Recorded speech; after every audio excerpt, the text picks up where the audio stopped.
Olá, povo católico. Essa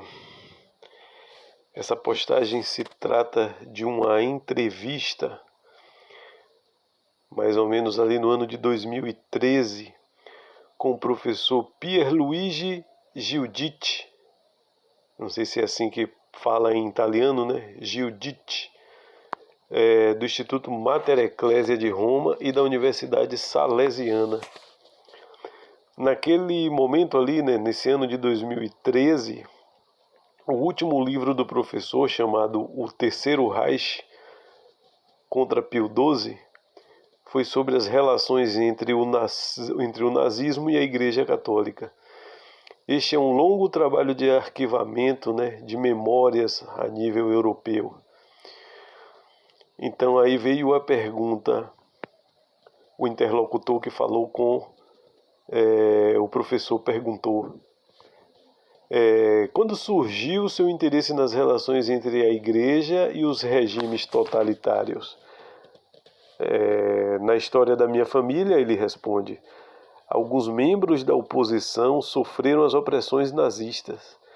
Meu avô, em particular, que foi o quarterback, foi preso pela polícia por ter libertado 2 jovens judeus que permaneceram em sua custódia depois de uma invasão. Outro motivo que me levou a compreender melhor a relação entre a Igreja e o nazismo era a figura de Pio XII, cuja memória tem sofrido uma ofensa enorme. É muito comum os inimigos da Igreja sempre manipular a história, né? Sempre pegar algo da Igreja Católica, distorcer para vender a Igreja como cúmplice de alguma atrocidade. Atrocidades essas que são eles mesmos, os inimigos da Igreja, que está no controle das nações, governando secretamente as nações que praticam. É aquela máxima ali da Revolução Francesa que eles já diziam para atacar a Igreja: chame o inimigo daquilo que você é, acuse seu inimigo daquilo que você faz. E é mais ou menos nessa linha, né?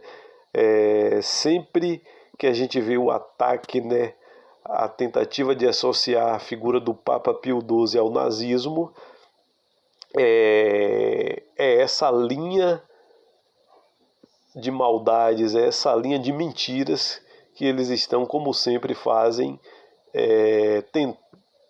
tentando acusar a Igreja de algo que ela não fez, para passar ela a imagem ali de megera entre as nações. Essa acusação ao Papa Pio XII é apenas mais uma dessas jogadas. E o escritor lhe foi perguntado: quando surgiu seu interesse nas relações entre a Igreja e os regimes totalitários? E ele falou da questão da família dele e do ataque à figura do Papa Pio XII da época. Quais são as áreas de pesquisa e que foi observado sobre o Papa Pacelli entre documentos nazistas? Ou seja, o que é que fala? Os documentos nazistas comprovam isso, que Pio XII era amigo dos nazistas? Como dizem aí os embusteiros, os sem-vergonhas até nas universidades e nos jornais, que eles adoram, né? Não só os governantes, né? Como os próprios meios de comunicação de massa, né? Esses meios de comunicação como televisão, rádios e revistas, cuja missão é emburrecer e deturpar a história para envenenar a sociedade contra a Igreja. Então, perguntaram a esse escritor o que é que diz os documentos do nazista, né? Dos nazistas. Se a Igreja era amiguinha deles mesmo.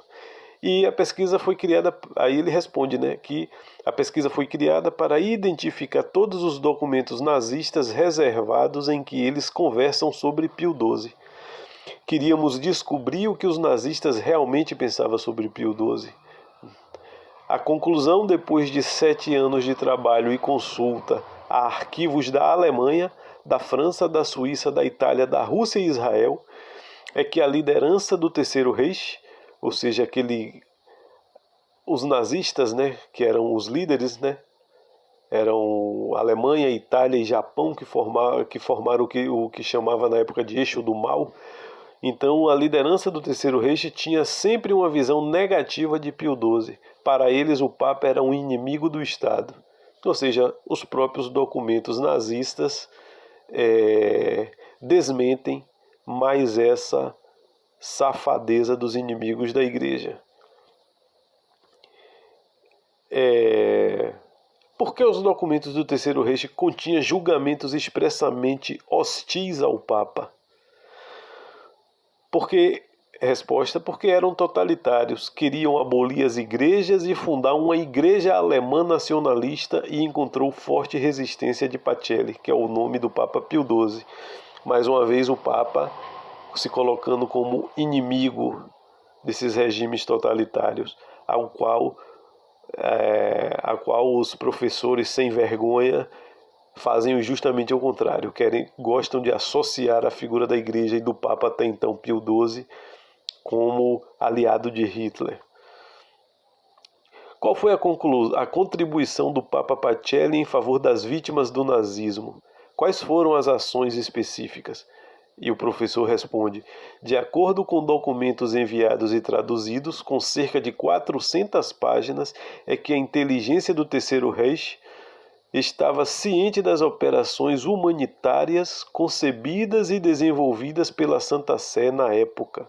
Em particular, o Papa pediu uma rede de solidariedade que envolveu diferentes países marcados pela guerra. Especificamente, o Papa agiu em conformidade com a Cruz Vermelha Internacional e do Delacem, uma associação que defende judeus, para evitar a eclosão da guerra e para evitar que a Itália participasse para promover uma conferência no período da guerra. Esconder a comida para os perseguidos e oprimidos, ou seja, o Papa estava tentando evitar que a Itália fizesse isso. Esconder a comida para os perseguidos e oprimidos, libertação dos detidos, ele atuou diretamente na libertação dos detidos, contribuiu para não bombardear cidades italianas, impedir a prisão de judeus em 16 de outubro de 1943, distribuir medicamento nos campos de concentração, enviar ajuda financeira para apoiar todos aqueles que estiveram envolvidos nas operações de risco. Ou seja, o Papa foi um grande colaborador a serviço das vítimas do nazismo. Porque houve uma enorme quantidade de textos espalhando a hipótese de uma igreja pouco hostil ao nazismo. E aí começa a pergunta central, né? Por que tanta gente porque criou-se essa narrativa da igreja ser ali pouco hostil ao nazismo? Aí o professor responde, o professor Pierluigi, deixa eu me lembrar aqui o nome dele, Pierluigi Giudice. Ele responde: porque muitos falsos relatórios foram construídos com dois objetivos. Olha aí, agora que a máscara cai. Enfraquecer a figura de Pio XII, porque, olha só o interesse, olha só que interessante. Enfraquecer a figura de Pio XII porque ele sempre se mostrou contra o comunismo totalitário e ateu. Ou seja, era uma forma de desviar a atenção. Existia ali uma espécie de apologia mundial ao comunismo. E o Papa Pio XII sempre se colocou contra. Então era uma forma de desviar a atenção para a figura do Papa Pacelli, para distrair da terrível realidade que estava vindo à luz. Ou seja, os milhões de mortos também massacrados pelo comunismo. E o que era que estava vindo à luz também? A pouca solidariedade de alguns países em relação aos judeus. Os compromissos de empresas norte-americanas com o governo nazista, calculadoras que foram usadas em Auschwitz, eram da IBM. O papel claro da Suíça, decisões macabras de Stalin, o líder soviético comunista na época, a proteção dos nazistas após a Segunda Guerra pelos aliados, ou seja, parece que a geopolítica é um grande teatrinho, né? Os aliados ali que aparecem como heróis, os Estados Unidos, a Inglaterra, a França, que mostravam ali contra o nazismo, mas por baixo do pano descobriam que a proteção dos nazistas após a guerra pelos aliados, ou seja, os próprios aliados voltaram protegendo, isso foi descoberto. E também experimentos de eugenia que foram realizados por não nazistas e muito mais. Interessante. Aí é que você entende o porquê todo um movimento de se criar uma imagem de uma igreja e do Papa Pio XII como maus. Ou seja, é apenas um desvio de foco para ocultar tudo isso que estava vindo à tona. Aí segue a pergunta: será que o Papa Pacelli foi um diplomata sábio? Neste sentido, como historiador, qual é a sua opinião sobre a influência das habilidades diplomáticas dos papas do século XX para resolver conflitos internacionais? Resposta: os nazistas odiavam o Papa Pio XII precisamente porque se comportou como um diplomata. Primeiro, não rompia nenhuma comunicação formal para manter a pouca ajuda que poderia ser oferecida para os países afetados pela guerra, e, por outro lado, agiu secretamente opondo-se ao totalitarismo, mesmo entre a sua receber alguns parceiros que queriam neutralizar Hitler.